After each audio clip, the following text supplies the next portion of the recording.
welcome back to Flint Creek Transport. My name is Justin. I'm here in Chicago. I flew out early this morning to fly out to check out another truck. But first off, I want to show you guys some video. I was at a truck show this weekend, just a local one there, just not too far from our place. A couple of our trucks were there, a bunch of guys just getting together, having a good time. So went up there. I didn't get to shoot a lot of footage, but I tried to get most of the trucks. So here's that.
All right, guys, and now I'm out in Chicago, but I really needed to get this video shot. I really wanted to talk about a couple different things.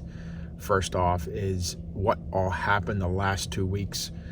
And I want to say, for a lot of you guys, thank you for the positivity in the comments. You guys have been awesome, and I appreciate this love and support. There's been some negative ones, but you know what?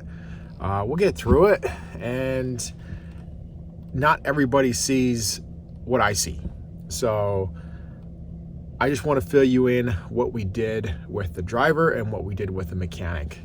And, some of the guys are saying too, like, my son didn't obey my orders or didn't obey what I had told him to do, so he's going to be looking for another job. That's not at all how it is. But anyway, my son, he's still doing mechanic work, and first off, I'm gonna touch on what happened first. So, what happened first is the accident where the truck fell off the lifts or came off the lifts. Those lifts are very secure, very safe. I would walk under one of those, no problem. But what happened is our truck bumped into it. And if you look at the video, I can play it again for you guys. But if you look at the video, you can see that the driver actually got up in the truck and was sitting in the seat. But when he turned the key, he basically panicked. And, I grew up a farm boy where, I was around stick shifts all my life. And that wasn't a problem to drive stick shift. I knew when you hop up in that truck or tractor or whatever it is, you always push the clutch in to start it, or you do the little, gear shifter check and move it back and forth. So that's how I grew up. And, you kind of assume that everybody else has grown up the same way. And unfortunately, that's not how it is. In this day and age, the younger generation they don't even know much about stick shifts at all, much less a lot of other things. But so some of this, I feel a little bit bad, because this mechanic has been a good guy. He's been a hardworking guy, but I feel like we didn't train him properly. And so that's some of what went into my decision to keep the mechanic around. We did give him some time off. We talked with the other mechanics. Is he safe? How has he been? It's not like he went in there just, all careless or upset, whatever. This was, I would say, an honest mistake. Hopefully he learns from it. I think he will. But I do feel on the other side is that we need to give proper training. So it's not like he disobeyed an order. It's not like when he came in, we said, listen, every time you start a truck, you always push that clutch in. It's not like he disobeyed a direct order. So that's something that kind of went into play. We obviously changed a lot of our protocol and the way we do things, and that will continue to change as we move forward. Hopefully for the safer, because what happened, I don't ever want to happen again. That was way too close, and I just thank God that nobody was hurt. And it's because of God's grace and love in my life that I can pass that on to others. And I could have gotten upset, could have fired him, whatever, but at the end of the day, we all make mistakes. So it don't matter who you are. I don't care if you drove 1 million, 3 million, 5 million accident-free miles, or if you've worked on trucks and never gotten hurt, you still made a mistake in life. And that's something that we all got to realize. We've all made mistakes. So kept the guy around. Hopefully he seems to be hopefully we'll continue to be a decent guy, and we're going to do more training. We are in the process of coming up with a training manual for our mechanics. And as far as the driver goes, I can show you that dash cam video right here. So I don't know what happened with Samsara and some of that footage, because it obviously cut off too soon, and I don't know why it did that. I'm working with Samsara to get some of that back, but somehow something became disconnected or unhooked.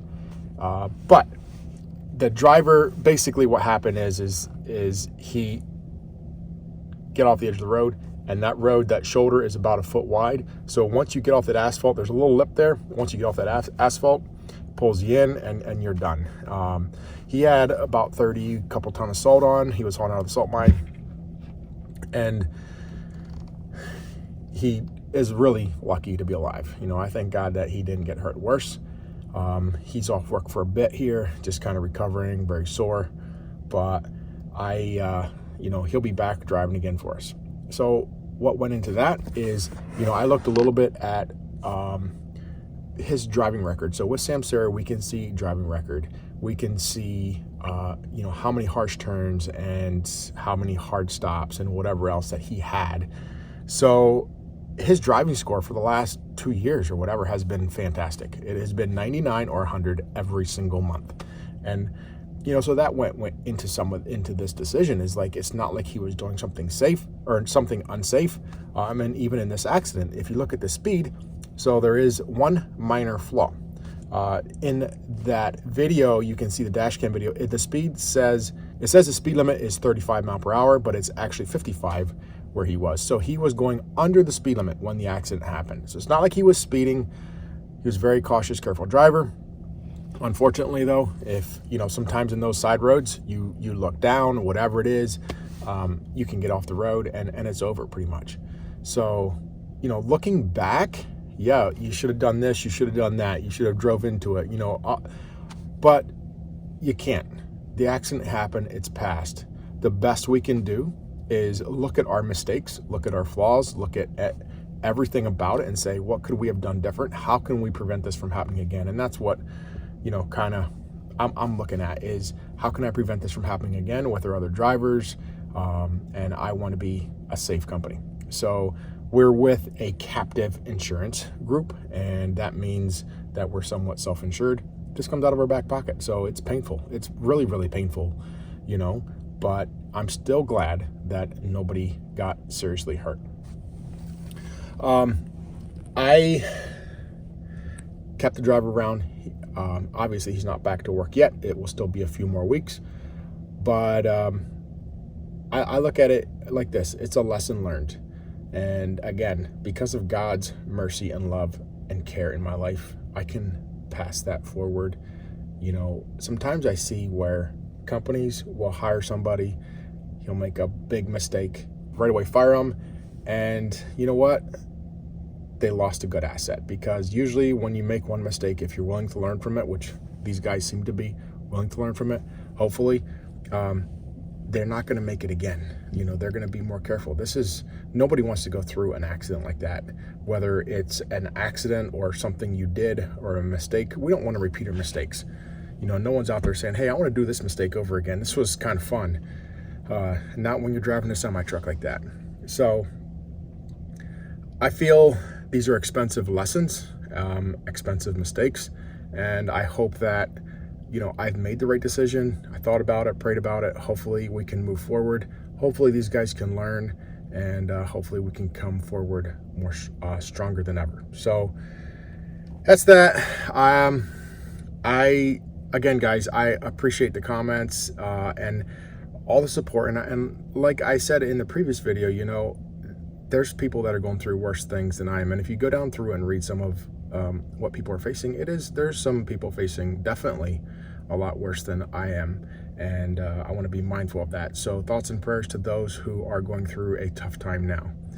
I want this channel to be an encouragement, and I want it to be pointing others to God, because God is the one who gives us all our many things, and he's also the one that can take it away. Thank you guys for watching. Appreciate the support. So stay tuned. I'll show you guys a video of this new truck. See if you can maybe shoot some guesses out and see if you know what kind of truck it is. Thank you guys for watching. Peace out.